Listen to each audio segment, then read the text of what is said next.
Assalamualaikum warahmatullahi wabarakatuh.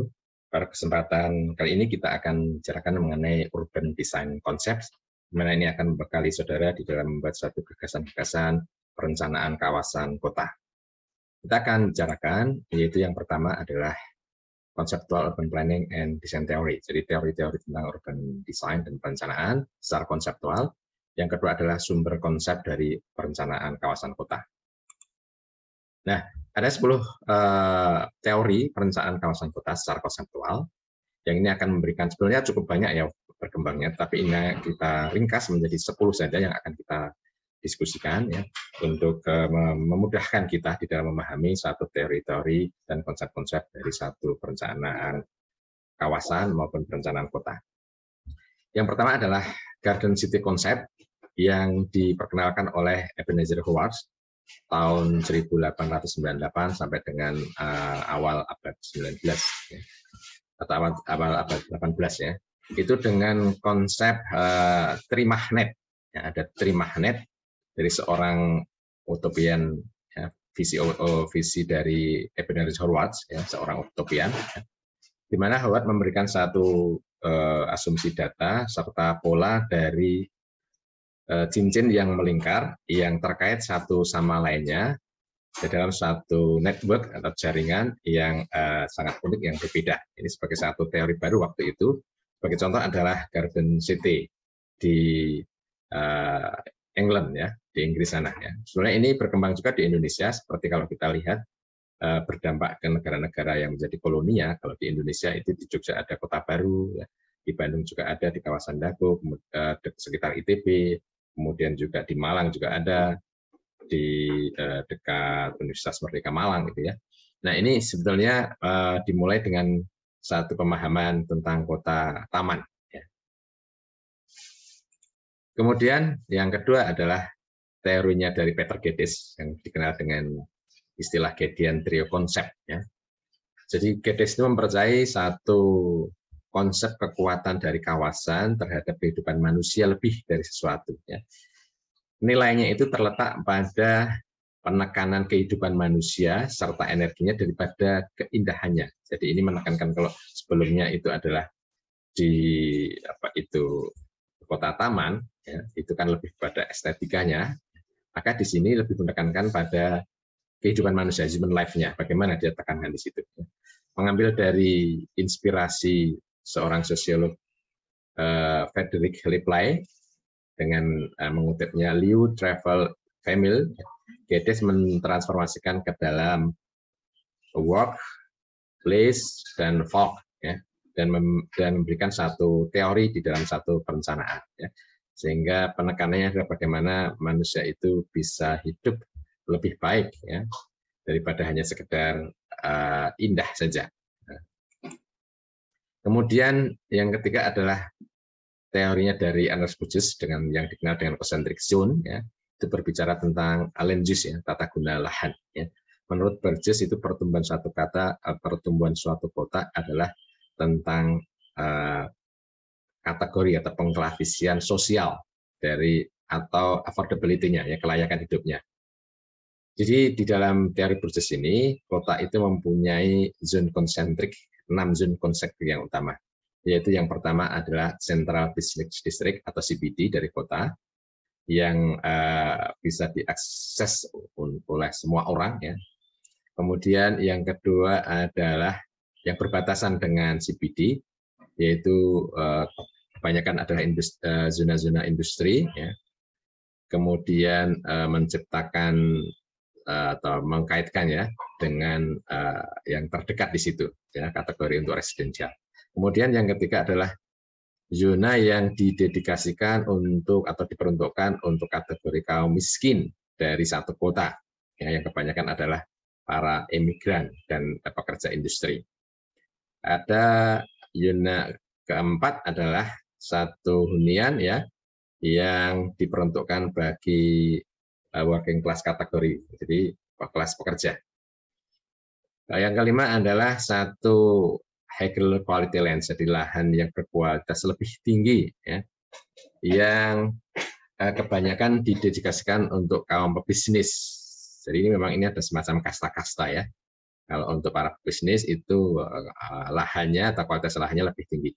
Kemudian zona ke-6 itu adalah yang mempunyai kategori yang paling tinggi, yaitu untuk mungkin kaum bangsawan ya, yang mereka jauh dari satu tempat kaosnya tempat bekerja yang sangat sibuk, yang sangat ramai gitu ya. Nah, berikutnya yang keempat adalah teorinya Hammerhead, itu yang disebut dengan sektor teori. Ini sebetulnya adalah sektor teori ini pengembangan atau evolusi dari teorinya Burgess ya. Nah, di dalam teori Burgess tadi kan semuanya ada melingkar ya, tapi kan kenyataannya di lapangan itu kan tidak seperti itu. Maka dia kembangkan di sini ya. Dia melihat bahwa oke lah, teori itu cukup bisa diterima, tetapi dengan modifikasi-modifikasi. Nah, itulah modifikasi itulah yang diciptakan atau yang dikembangkan oleh Hammerhead, yaitu dengan seperti ini. Ada CBD yang di tengah, ada yang biru adalah faktor atau faktoris atau industrinya, yang ke hijau adalah pemukiman kelas rendah, yang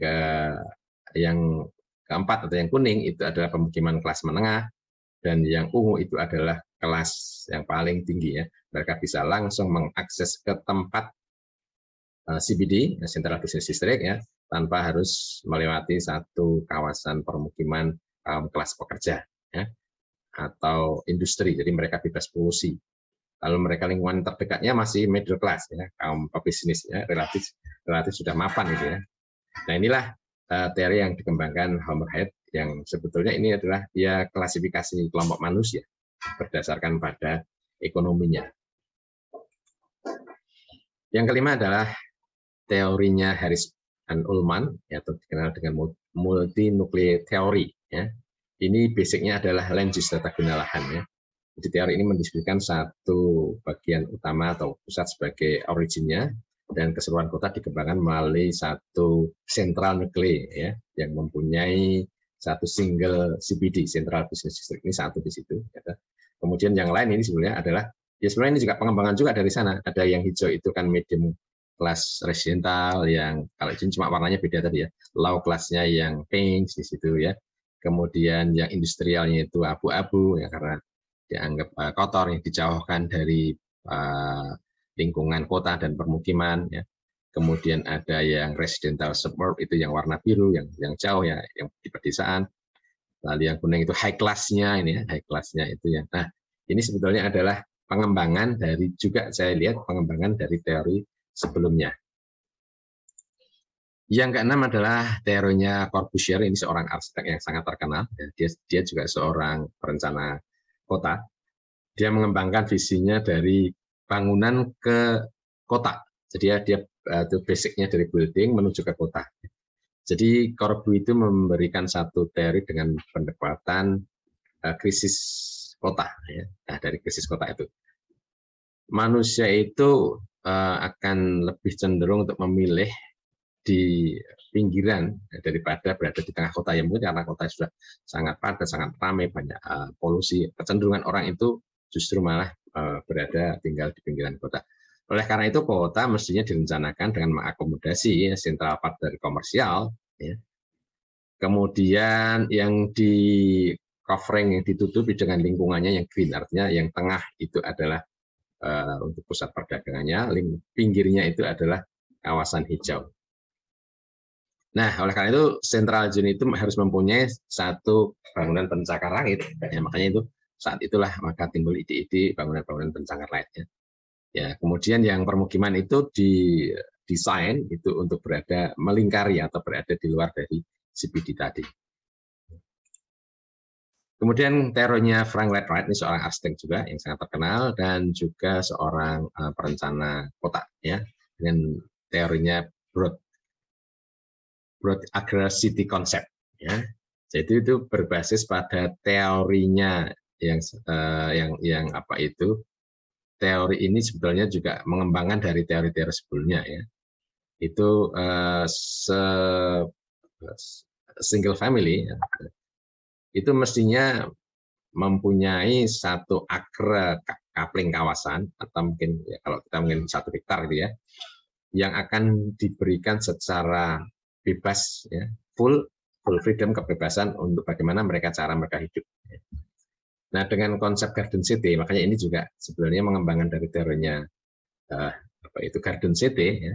Wright itu mencoba untuk membuat satu greenback to another level dengan level yang berbeda untuk memberikan satu definisi baru satu landscape. Sehingga masyarakat dapat dihubungkan atau dapat terhubung dengan alam, ya, dan satu sama lainnya, ya, dengan satu kebebasan. Ya. Jadi mereka bisa berinteraksi dengan alam lebih kuat lah intinya.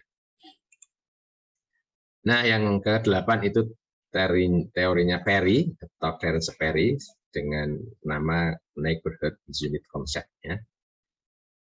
Jadi teori unit lingkungan ketetanggaan itu merupakan satu inisiatif untuk membawa everything in a single unit. Jadi ada satu lingkungan yang didesain itu untuk memenuhi kebutuhan satu single unit atau keluarga tunggal. Ya. Ini dengan dasar 6 faktor bahwa di lingkungan itu ya, seorang anak itu dapat mencapai ke tempat sekolahnya itu tanpa menyeberang jalan. Jadi artinya anak menjadi aman karena tidak perlu menyeberang jalan. Ya. Setiap hunian itu mempunyai akses ke sekolah dasar, ya, sekolah dasar yang terdekat, gitu ya. Dan jaraknya itu tidak lebih dari 1 atau setengah mil, ya. Jadi artinya jarak ke tempat SD itu nggak sampai 1 mil, ya, atau bahkan setengah mil. Kemudian pusat perbelanjaan itu diletakkan dengan jarak dari rumah itu yang masih terjangkau ya dengan berjalan kaki. Ya. Jadi tidak perlu mau belanja, tidak perlu pakai kendaraan. Kemudian tempat kerja itu harus mempunyai, jadi kalau untuk kerja itu boleh keluar, tapi transportasinya adalah nyaman. Ya. Lalu 10% dari single unit itu harus untuk area green atau area untuk bermain. Ya. Kemudian infrastruktur itu harus tersedia, ya, harus disedia sesuai dengan yang dibutuhkannya. Nah, ini diantara konsep neighborhood unit konsep atau konsep unit ketetanggaan. Ini biasanya ini diterapkan di perumahan, ya, atau di perumahan-perumahan yang besar itu. 9 konsepnya Doxiadis yang dikenal dengan konsep of human settlement. Doxiadis mengembangkan seorang arsitek Yunani dan perencana kota yang memberikan teori di dalam istilah ekistiknya ya, atau yang disebut untuk human settlement. Ini konsep berbicara mengenai hubungan antara manusia secara keluarga ya, dengan masyarakat, society ya, dengan alam, nature, dengan jaringan, networking, dan dengan shell atau dengan bangunan ya. Jadi bagaimana satu lingkungan kota itu ada interaksi yang terintegrasi antara manusia, masyarakat, bangunan, alam, dan networking secara terpadu, begitu substansinya. Yang teori yang ke-10 adalah Frank Lloyd Wright, seorang arsitek juga yang sangat terkenal, dan dia juga seorang perencana kota, dengan Mile High City Concept. Ya. Jadi satu visi utopian untuk menggerakkan dari masyarakat yang tadinya itu tinggal secara horizontal, ya, itu tumbuh menjadi penduduknya itu hidup secara vertikal. Ya. Jadi tidak lagi seperti sekarang kota-kota di Indonesia itu kan berkembangnya secara horizontal. Maka ya ide waktu itu bagaimana di Amerika ini juga gitu, supaya tumbuhnya itu ke arah vertikal. Ya. Sehingga masyarakat itu tinggal di pencakar-pencakar langit, dan meninggalkan atau ruang-ruang bawah yang merupakan land-nya itu menjadi green area ya, yang bersifat alamiah, sehingga ini ruang terbuka hijaunya atau RTH-nya itu menjadi sangat besar, sehingga keseimbangan lingkungan akan terjadi. Ya. Nah, daripada kalau semuanya atau sebagian besar horizontal, maka tentu kota menjadi tidak sehat lagi. Oke, berikutnya kita akan bicara mengenai teori dan sumber konsep dari urban design. Ada 3 teori sumber utamanya, kemudian nanti akan ada cabang-cabangnya berkembang. Tapi yang utama itu sebenarnya adalah ada 3, yaitu yang pertama adalah natural model. Ya. Jadi ide desainnya itu berbasis dari arahan organik, sesuatu yang organis. Ide desainnya itu dari analogi biologi kan, atau berbasis dari arahan-arahan dari alam ya. Meskipun ada yang mengkritik bahwa kalau satu organik, ya, sesuatu yang organik, biologi analogis, maka sesuatu yang hidup pasti akan sakit dan setelah sakit pasti akan mati, ya. Nah, demikian juga apa itu makhluk-makhluk yang lain itu kalau dia biologis pasti akan mengalami proses seperti itu. Itu kritiknya ya. Natural model. Yang kedua adalah utopian model. Nah, jadi ini satu kota itu adalah cerminan. Jadi kota itu sebenarnya adalah cerminan dari desain masyarakatnya itu sendiri. Maka kaum utopian itu mengembangkan sesuatu yang dia futuristik ya.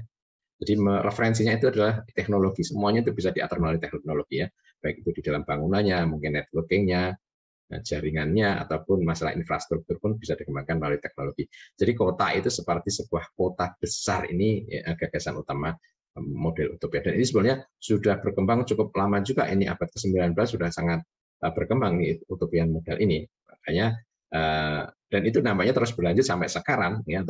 Ini contohnya, ini yang belum lama dibangun atau yang sedang dikembangkan, ini kota masa depan Fort Hagu di Den Haag itu, ini juga utopian model ini ya, bagaimana arsitek itu merespon terhadap perkembangan saat itu atau saat ini, yaitu ketika green space-nya banyak yang hilang, maka memindahkannya ruang-ruang terbuka hijau itu di dalam bangunan ya. Jadi ada kesatuan bangunan dengan aktivitas manusia yang berada di dalam satu bangunan. Ya. Ini misalnya ada berkembang seperti ini, taman-taman kota yang ada di dalam bangunan. Bahkan sekarang ada urban farming yang dikembangkan di dalam bangunan, itu juga sebenarnya berangkat dari utopian model, bahwa ketika lahan pertanian semakin terbatas, maka sesungguhnya bangunan-bangunan pun bisa direncanakan untuk urban farming ya, mungkin di atapnya atau mungkin di kanopinya ya, sehingga kebutuhan pakan atau pangan itu bisa dipenuhi sendiri dari buildingnya. Ini kalau di Jogja itu dikembangkan oleh apa itu hotel yang ada di Prawiro Taman itu. Oke. Ini ya Hadid, ini contohnya juga futuristik juga, ini ada yang mengembangkan sebenarnya ini kategori utopian. Di saat abad sekarang pun ada juga yang mengembangkan utopian ini, dan banyak dikagumi orang-orang ya, karena dari sisi gagasan-gagasannya yang futuristik ya, meskipun mungkin juga banyak aspek-aspek yang ini menjadi boros sumber daya ya, energi, juga sumber daya materialnya gitu. Makanya satu sisi satu itu menjadi baik, itu dilihat dari mana, tapi dilihat dari sisi lain boleh jadi itu banyak kekurangannya ya. Mungkin estetika cukup menantang di sini ya, tapi sumber daya energinya seperti pemborosan space, pemborosan material ya. Nah, yang ketiga ini model yang berasal dari art and science ya, yang desainnya itu berbasis pada dua referensi utama, itu yaitu analogi dan translation ya. Analogi memberikan satu interpretasi yang holistik dari suatu kota, dan transformasi itu berasal dari satu disiplin ke disiplin yang lain. Artinya ini bahwa ada dukungan disiplin ilmu yang lain itu yang saling mendukung di situ, yang kemudian digabungkan atau menjadi satu pekerjaan interdisipliner dengan ilmu-ilmu perencanaan kota dan juga arsitekturnya. Jadi cenderung untuk menekankan pada konsep yang berbasis engineering, tetapi ya, terkombinasikan secara baik dengan seni dan ilmu pengetahuan. Oke ya, demikian untuk kuliah pada atau untuk sharing materi pada kali ini. Mudah-mudahan ada manfaatnya. Saya akhiri, Assalamualaikum warahmatullahi wabarakatuh.